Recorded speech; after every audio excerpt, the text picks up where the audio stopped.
Hello, नमस्कार। मैं हूँ आप सबकी अपनी इशिता विश्वकर्मा और पूरी ऑडियंस को इस ढेर सारे प्यार के लिए मैं बहुत बहुत थैंक यू बोलना चाहूँगी बिकॉज़ ये फाइनली इंडियाज़ गॉट टैलेंट की फ़र्स्ट रनर अप की ट्रॉफ़ी आप सबके प्यार ने और आप सबके साथ ने मुझे दिलाई है।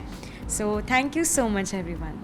मैं बहुत ज़्यादा ग्रेटफुल फ़ील कर रही हूँ, बहुत ब्लेस्ड फ़ील कर रही हूँ क्योंकि फाइनली इंडियाज़ गॉट टैलेंट की फ़र्स्ट रनर अप की ट्रॉफ़ी अब मेरे नाम है, मेरे हाथ में है।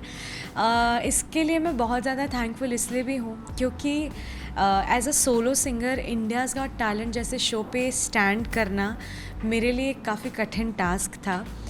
ऐसा मैं इसलिए कह रही हूँ क्योंकि हमारे शो पे ना एक कंप्लीट पैकेज होता है, आपको हर चीज़ मिलेगी, हर वैरायटी मिलेगी, magic, sand art, acrobatics, stunts, dance and beat boxing, flutes, music instruments, band. So it was a very vivid show, बहुत विविड, आपको वेराइटीज़, आपको बहुत सारी चीज़ें मिलती हैं।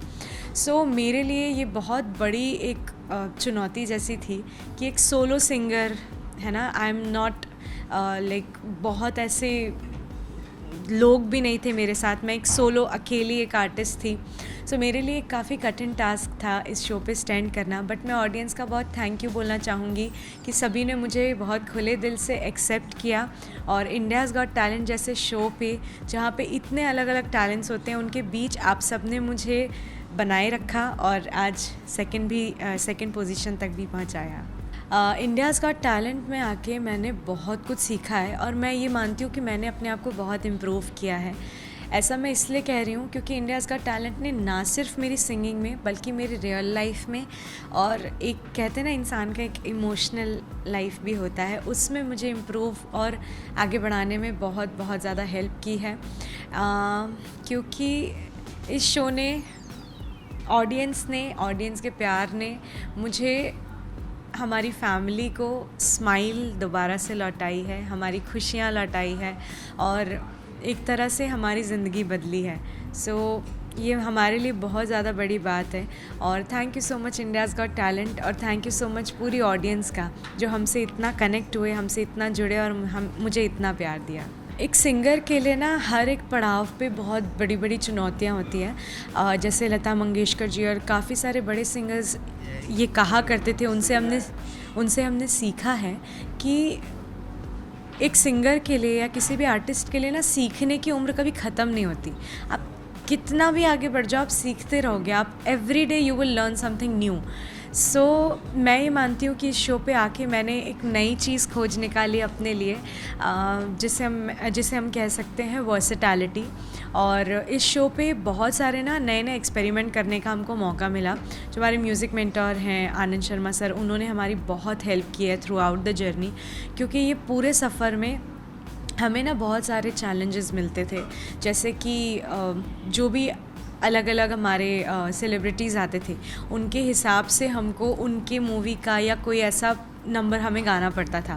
तो जैसे माधुरी दीक्षित जी आई थी तो फिर मैंने 2 गानों का वो बनाया था जिसमें दोनों ही गाने टोटली एकदम, एक नॉर्थ है तो एक ईस्ट, एक नॉर्थ है तो एक साउथ है, ऐसा गाना था।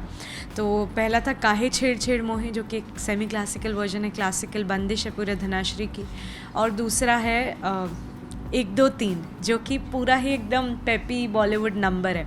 सो मैं ये मानती हूँ कि इस शो ने ना बहुत ज़्यादा मुझे बिल्डअप किया है और कई बार ऐसा होता है कि कुछ चीज़ें आप में छुपी हुई होती है जो आपको पता ही नहीं होती। तो मुझे भी कहीं ना कहीं पता ही नहीं था कि मैं भी ऐसे गाने ट्राई कर सकती हूँ या नहीं, जो कि इस शो ने मुझे वो चीज़ मुझे ढूंढ के दी और मुझ पे इतना वर्क मुझे करवाया या मैंने उस पर एटलीस्ट फोकस किया जिसकी वजह से बहुत सारे अलग अलग वैरायटी के गाने मैं लोगों तक पहुंचा सकी। मेरा अभी तक का सबसे, अगर मैं पर्सनली अपना फेवरेट बताऊं तो वो था ग्रैंड प्रीमियर का परफॉर्मेंस, सत्यम शिवम सुंदरम मैंने उसमें गाया था। वो परफॉर्मेंस इसलिए मेरे लिए बहुत ज़्यादा स्पेशल है और वो मुझे इसलिए भी बहुत ज़्यादा पसंद है क्योंकि ये ना प्लान्ड नहीं था। मैं तो नॉर्मली ही लता जी के गाने गाती थी और बचपन से गाती आई हूँ। ये बिल्कुल भी हमने प्लान नहीं किया था कि ये गाना या ये भजन हम उन्हें ट्रिब्यूट देंगे।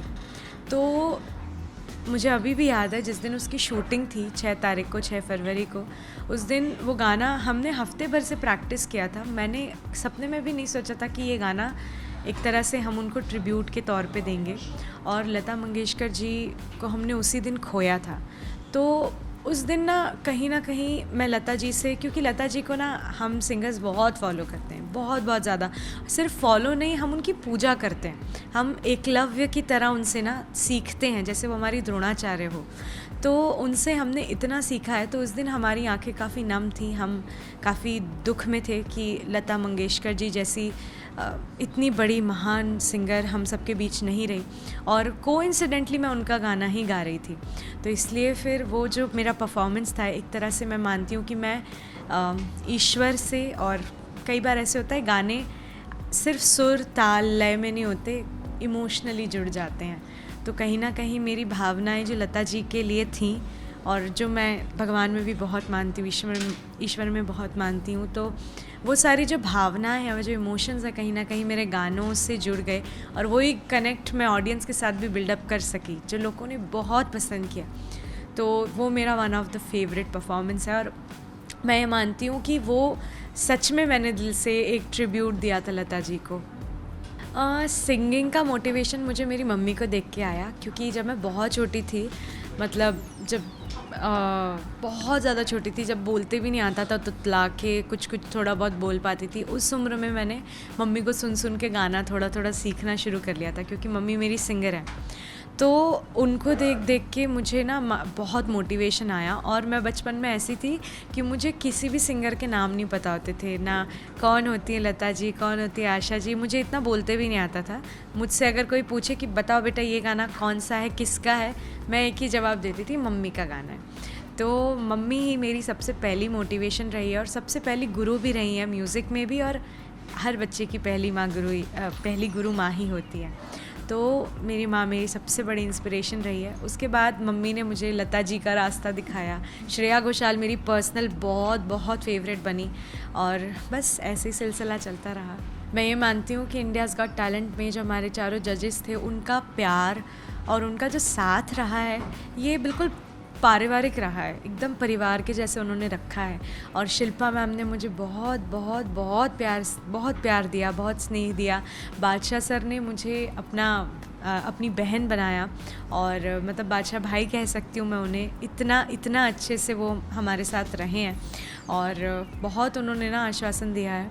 और सबसे बड़ा थैंक यू जिनको मैं कहना चाहती हूँ, वो है मनोज मुंतशिर सर, क्योंकि जिन हालातों से हम गुज़रे, या जो ट्रेजेडी हमारे लाइफ में हुई, ऐसे केस के बाद या ऐसे किसी इंसिडेंट के बाद लोग बहुत आश्वासन देते हैं, आशीर्वाद भी बहुत लोग देते हैं, लेकिन बहुत चुनिंदा लोग होते हैं जो अवसर भी देते हैं, जीवन में आगे बढ़ने का मौका देते हैं, और आगे बढ़ने के लिए आपको आगे बढ़ाते हैं, प्रेरित करते हैं। तो मनोज मुंतशिर सर ने मुझे इतना बड़ा मौका दिया, सीता द इनकारनेशन सीता करके जो अभी फिल्म आने वाली है कंगना रनौत जी की, उसकी आवाज़ बनने का मौका दिया।